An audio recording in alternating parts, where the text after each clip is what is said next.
எருசலேமின் குடிகள்.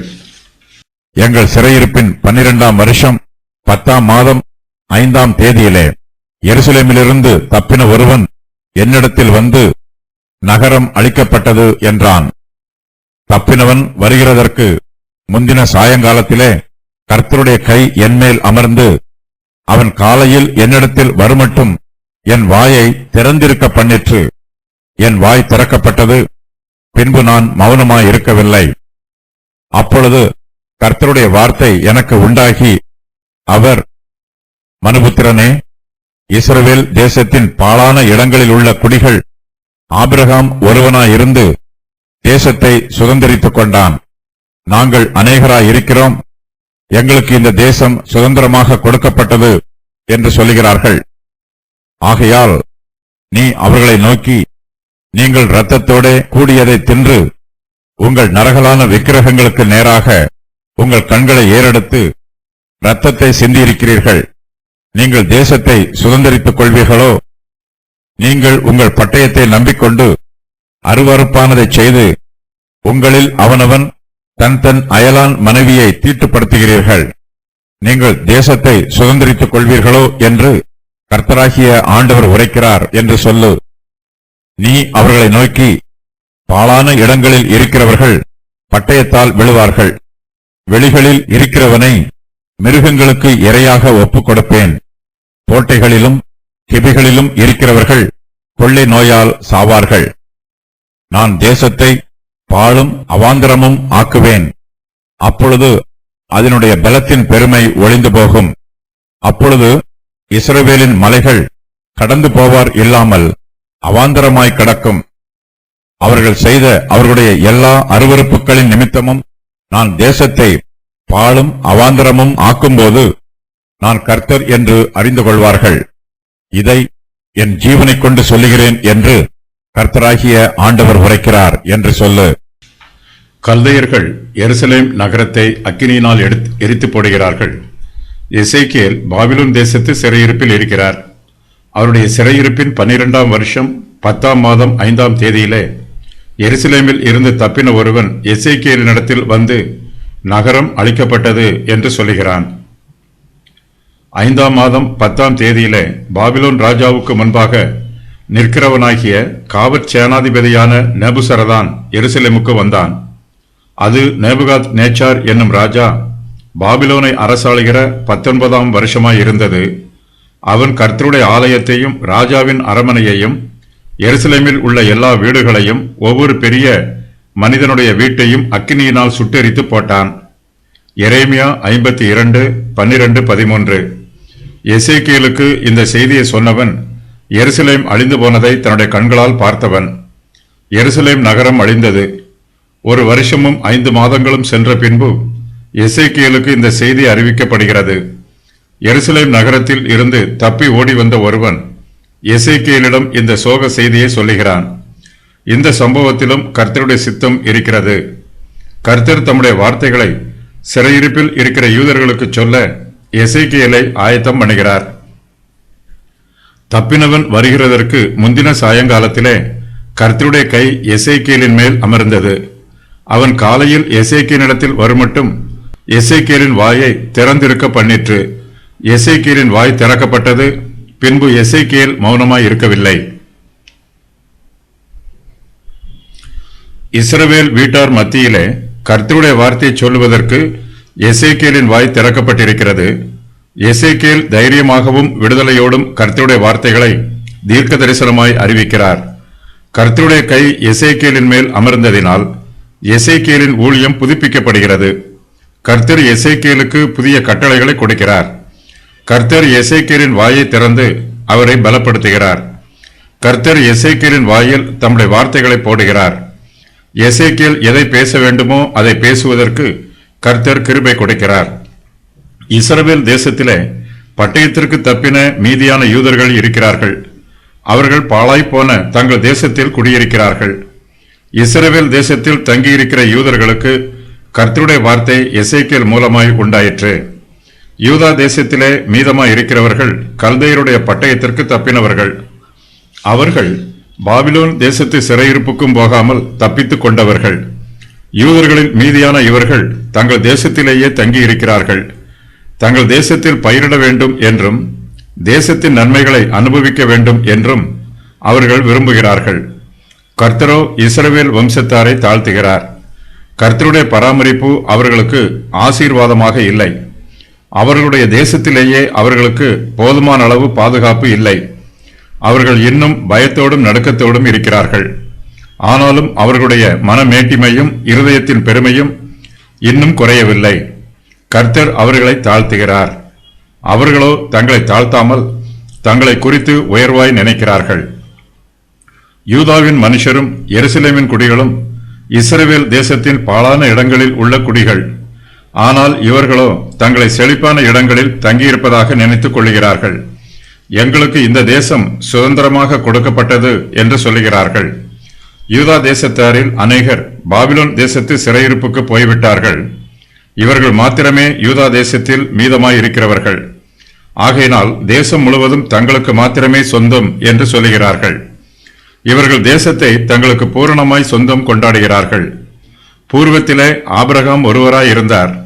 அவர் கானான் தேசத்தை சுதந்திரித்துக் கொண்டார். யூதா தேசத்திலே மீதமாயிருக்கிற யூதர்களோ அநேகராய் இருக்கிறார்கள். கர்த்தர் தங்களுக்கு இந்த தேசத்தை சுதந்திரமாய் கொடுத்தால் தங்களாலும் இந்த தேசத்தை வளப்படுத்த முடியும் என்று நினைக்கிறார்கள். கர்த்தர் ஆபிரகாமுக்கு இந்த தேசத்தை கொடுத்தபோது அவர் மாத்திரமே கர்த்தரை ஆராதித்தார். அவருடைய விசுவாசத்திற்கும் ஆராதனைக்கும் வெகுமதியாக கர்த்தர் கானான் தேசத்தையே ஆபிரகாமுக்கு சுதந்திரமாக கொடுத்தார். யூதா தேசத்திலே இப்போது ஏராளமானோர் பட்டயத்திற்கு தப்பி மீதமாய் இருக்கிறார்கள். இவர்கள் எல்லோருமே கர்த்தரை ஆராதிக்கிறவர்கள்.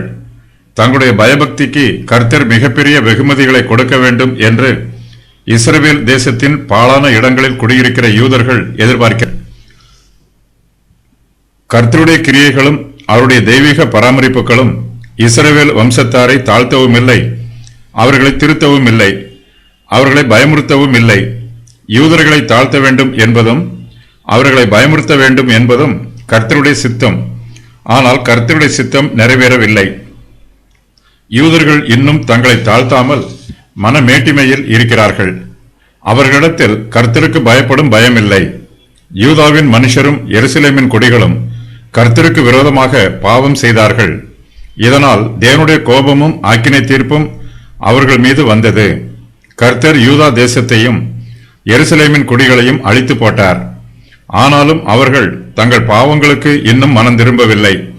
துணிகரமாய் பாவம் செய்கிறார்கள்.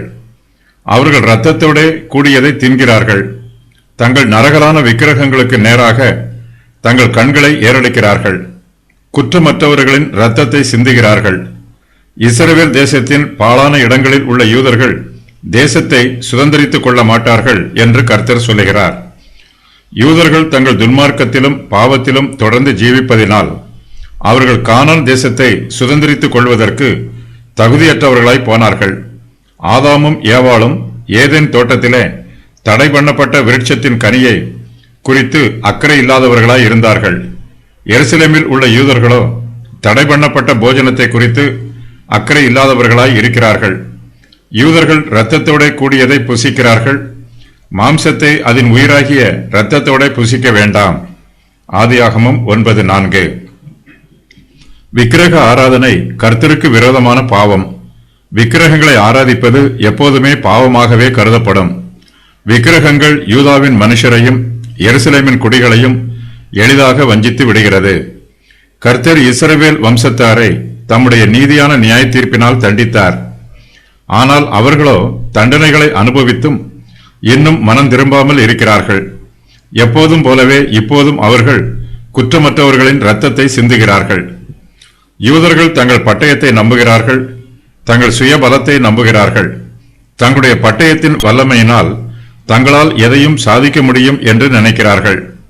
அவர்களிடத்தில் எல்லாவிதமான அருவருப்பும் காணப்படுகிறது. அவனவன் தன் தன் அயலான் மனைவியை தீட்டுப்படுத்துகிறான். யூதர்கள் கர்த்தருடைய பிரமாணங்களுக்கு கீழ்ப்படியாமல் பாவம் செய்கிறார்கள். இவர்கள் கர்த்தருடைய தேசத்தை சுதந்திரித்துக் கொள்ள மாட்டார்கள். இஸ்ரவேல் வம்சத்தார் கர்த்தர் கொடுக்கிற தண்டனையை அனுபவிக்கிறார்கள். ஆனாலும் இந்த தண்டனை அவர்களுக்கு போதவில்லை. அவர்களை திருத்துவதற்கு இன்னும் அதிகமான தண்டனைகள் தேவைப்படுகிறது. கர்த்தருடைய வார்த்தை இஸ்ரவேல் தேசத்தின் பாழான இடங்களில் உள்ள யூதர்களுக்கு விரோதமாக வருகிறது. பாழான இடங்களில் இருக்கிறவர்கள் பட்டயத்தால் விழுவார்கள். வெளிகளில் இருக்கிறவனை கர்த்தர் மிருகங்களுக்கு இரையாக ஒப்புக் கொடுப்பார். கோட்டைகளிலும் கெபிகளிலும் இருக்கிறவர்கள் கொள்ளை நோயால் சாவார்கள். கர்த்தர் தேசத்தை பாழும் அவாந்தரமும் ஆக்குவார். அப்பொழுது அதனுடைய பலத்தின் பெருமை ஒளிந்து போகும். அப்பொழுது இஸ்ரவேலின் மலைகள் கடந்து போவார் இல்லாமல் அவாந்தரமாய் கிடக்கும். யூதா தேசத்திலே குடியிருக்கிற யூதர்கள் எல்லாவிதமான அருவருப்புகளையும் செய்கிறார்கள். அவர்களுடைய அருவருப்புகளின் நிமித்தமாயும் பாவங்களின் நிமித்தமாயும் கர்த்தர் யூதா தேசத்தை பாழும் அவாந்தரமும் ஆக்குகிறார். அப்போது இஸ்ரவேல் தேசத்தின் பாழான இடங்களில் உள்ள குடிகள் இஸ்ரவேலின் பரிசுத்தரே தங்கள் தேவனாகிய கர்த்தர் என்பதை அறிந்து கொள்வார்கள். யூதா தேசத்திலே குடியிருக்கிற இஸ்ரவேல் ஜனத்தார் மீது கர்த்தருடைய நியாய தீர்ப்பு இன்னும் அதிகமாய் வெளிப்படுகிறது. கல்தையர்கள் அவர்கள் மீது வருவார்கள். யூதர்கள் பாழான இடங்களில் இருந்தாலும் கல்தையர்கள் அவர்களை தங்கள் பட்டயத்தால் வெட்டி போடுவார்கள். அவர்கள் வயல்வெளிகளிலும் காடு வெளிகளிலும் இருந்தாலும் மிருகங்கள் அவர்களை பட்சித்து போடும். பட்டயத்திற்கும் மிருகத்திற்கும் தப்பினவர்கள் கொள்ளை நோயால் சாவார்கள். இஸ்ரவேல் தேசத்தில் மீதமாய் இருக்கிற இஸ்ரவேல் வம்சத்தாருக்கு மரணம் நியமிக்கப்பட்டிருக்கிறது. அவர்களுக்கு அழிவும் சங்காரமும் நியமிக்கப்பட்டிருக்கிறது. அவர்களால் கர்த்தருடைய நியாய தீர்ப்புக்கு தப்பிக்க முடியாது. 12ஆம் வருஷம் 10ஆம் மாதம் என்பது எருசலேம் நகரம் அழிக்கப்பட்டு 18 மாதங்களுக்கு பின்பு என்பதாகும். எசேக்கியேலின் வாய் திறக்கப்பட்டது. பின்பு அவர் மௌனமாய் இருக்கவில்லை. தேவன் எப்பொழுது எசேக்கியேலின் வாயை திறக்கிறாரோ அப்போது மட்டுமே அவர் பேசுகிறார். மற்ற சமயங்களில் எசேக்கியேல் பேசாமல் ஊமையைப் போல் இருக்கிறார். நிறைவேறிய முன் அறிவிப்புகள். பாழான இடங்களில் இருக்கிறவர்கள் பட்டயத்தால் விழுவார்கள். வெளிகளில் இருக்கிறவனை மிருகங்களுக்கு இரையாக ஒப்புக் கொடுப்பேன். கோட்டைகளிலும் கெபிகளிலும் இருக்கிறவர்கள் கொள்ளை நோயால் சாவார்கள். நான் தேசத்தை பாழும் அவாந்தரமும் ஆக்குவேன். அதனுடைய பலத்தின் பெருமை ஒளிந்து போகும். இஸ்ரவேலின் மலைகள் அவாந்தரமாய் கிடக்கும். அதில் ஒருவரும் கடந்து போவார் இல்லை. நான் கர்த்தர் என்று அறிந்து கொள்வார்கள். இஸ்ரவேலின் பாவங்கள். இரத்தத்தோட கூடியதை தின்றார்கள். தங்கள் நரகலான விக்கிரகங்களுக்கு நேராக தங்கள் கண்களை ஏறெடுத்தார்கள். இரத்தத்தை சிந்தினார்கள். கர்த்தரை நம்புவதற்கு பதிலாக தங்கள் பட்டயத்தை நம்பினார்கள். அருவருப்பானதை செய்தார்கள்.